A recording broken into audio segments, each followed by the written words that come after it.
Did you realize that many cancers are turning out to be do-it-yourself diseases?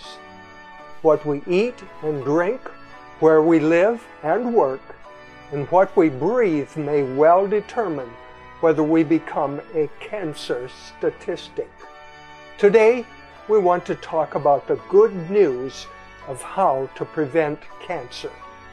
Medical science continues to make strides toward earlier detection and improved treatments for many cancers, but these efforts are largely after the fact. The sad truth is that the overall death rates for many cancers continue to rise. For example, 1 in 4 American lives are now being claimed by cancer. This trend, however, could be reversed if we would simply take the precautions that we already know about. 70 to 80% of cancers could be prevented. Won't people do just about anything to avoid such a terrifying disease? Almost anything, it seems, except change their lifestyles. Take lung cancer, for example, the cancer that kills more men and women in developed countries than any other. We've known for 50 years that lung cancer is directly related to cigarette smoking. Yet millions of people continue to smoke. Worldwide, more and more people are using tobacco, and it's not just lung cancer.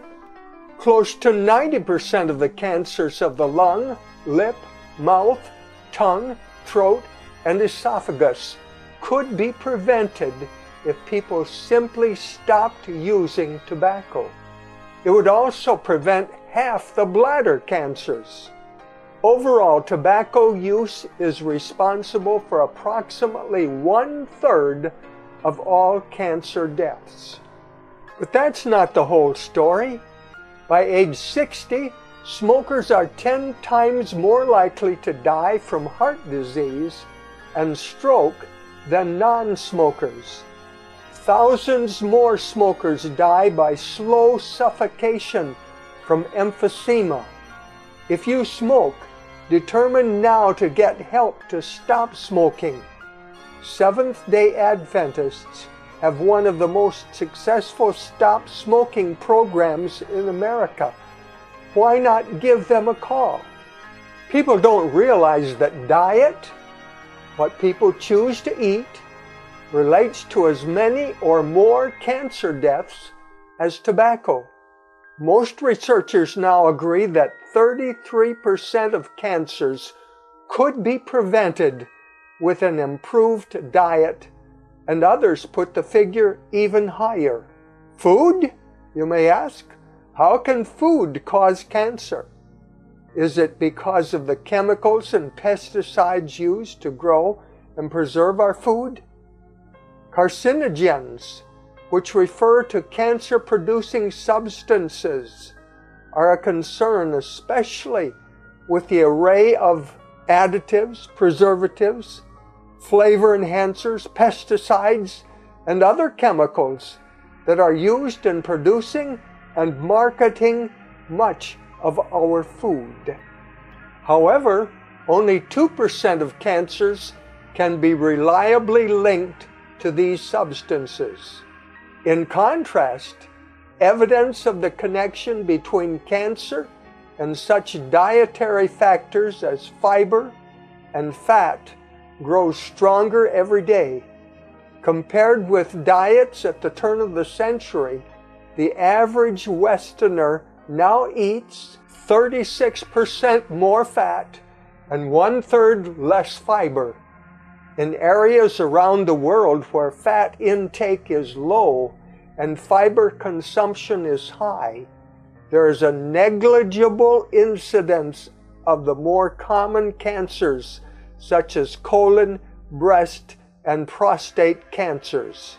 In countries such as the United States, Canada, and New Zealand, where diets are low in fiber, and high in fat, rates for these kinds of cancers are much higher.